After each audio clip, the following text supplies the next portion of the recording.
Nous avons franchi la porte sainte de l'année de la miséricorde. Mais pourquoi faire? Que devons-nous faire? Les plus anciens d'entre nous se souviennent sans doute de cette chanson de Gilbert Bécaud. « Et maintenant, que vais-je faire de tout ce temps que sera ma vie ?» Vous vous souvenez de cette chanson? Levez la main ceux qui se souviennent. Ce n'est pas les plus jeunes, mais quand même. Mais oui, que devons-nous faire? Demandent les foules qui viennent se faire baptiser par Jean. Que devons-nous faire pour nous sentir mieux, pour vivre mieux, pour bannir nos peurs et nos angoisses, pour être dans la paix et voire même dans la joie? Que devons-nous faire pour notre vie, pour notre pays, pour notre planète, pour notre diocèse, pour notre Église? Alors que répondre? Jean le Baptiste nous donne quelques pistes. À aucun de ceux qui viennent le voir, Jean ne dit pas qu'à lui tout seul il va sauver le monde. Ce qu'il propose est très concret, adapté aux conditions de vie de chacun. Rien de trop difficile ni d'extravagant. Aux collecteurs d'impôts, simplement de n'exiger rien de plus que ce qui est fixé. Aux militaires, simplement de ne pas piller, de ne pas violer, de se contenter de sa solde. À celui qui a 2 vêtements, simplement de partager. Alors vous voyez, Jean ne vient pas tout bouleverser, promouvoir un nouveau régime fiscal, demander la disparition des forces armées, exiger de ceux qui possèdent quelque chose de s'en dépouiller intégralement, non. Il invite simplement chacun, là où il est, à faire ce qu'il a à faire, être juste, honnête, consciencieux, soucieux des autres. Alors, nous fuyons ce que Dieu attend de nous si nous ne nous préoccupons que de culte, d'encens, de dévotion, d'indulgence, et que sais-je encore. Nous aurons beau passer et repasser par la porte sainte, nous courons le risque de passer à côté de cette année sainte si nous ne l'abordons que sous l'angle dévotionnel, sans acte concret dans notre vie. À ceux qui viennent voir Jean et qui lui demandent « Que devons-nous faire ?», Jean ne donne pas comme réponse « Allez à Jérusalem, passez la porte de la ville sainte, trempez vos doigts dans l'huile du temple, faites des prostrations, faites ceci, faites cela ». Non. Jean renvoie chacun à son quotidien, en lui demandant de bien l'accomplir et de bien le vivre. Alors ne vous trompez pas, je ne suis pas en train de dire que les dévotions ne sont pas bonnes, ni qu'elles ne sont pas nécessaires. Mais je dis qu'elles ne sont que des moyens, pas une fin en soi. Quelque chose doit changer dans le quotidien de celui ou de celle qui les pratique. Quelque chose de très concret, de très incarné, sinon ces dévotions ne servent à rien et ne sont que des comportements stériles, un peu comme ceux des pharisiens sur les places publiques. Le pape François est comme Jean le Baptiste. Il prépare les chemins du Seigneur comme Jean les préparait en son temps. Et dans sa dernière encyclique, il invite tout simplement à un retour à la simplicité, à une sobriété heureuse, je le cite là, pour trouver la paix et la joie.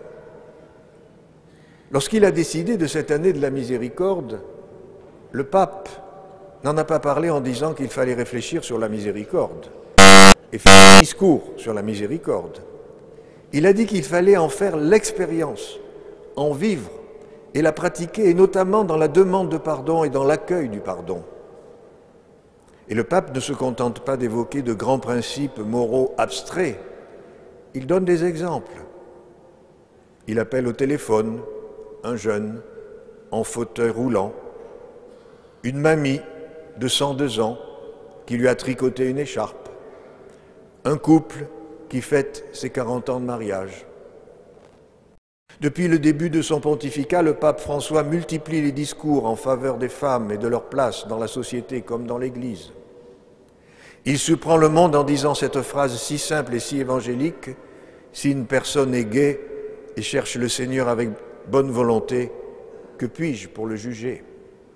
Qui suis-je, pour le juger? Du synode sur la famille, le pape n'exclut pas la possibilité d'ouvrir au cas par cas accès à l'Eucharistie pour les divorcés remariés.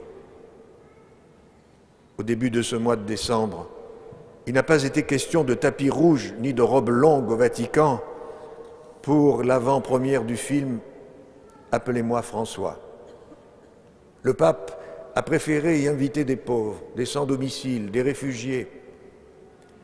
Il reçoit un jour des travailleurs ruraux du Mexique, du Mozambique, de Palestine, des mal logés français, des Kurdes syriens, des ouvriers métallos des États-Unis, des syndicalistes brésiliens, des petits paysans turcs ou canadiens, des habitants de bidonvilles indiens, des indignés espagnols, des travailleurs du recyclage sud-africain.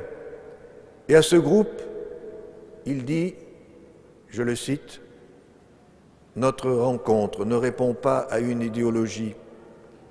Vous ne travaillez pas avec les idées, vous travaillez avec des réalités. Vous avez les pieds dans la boue et les mains dans la chair. Vous sentez l'odeur des quartiers, du peuple, de la lutte. Nous voulons que l'on écoute votre voix qui en général est peu entendue. Sans doute parce qu'elle gêne, sans doute parce que votre cri dérange, sans doute parce qu'on en a peur du changement que vous exigez.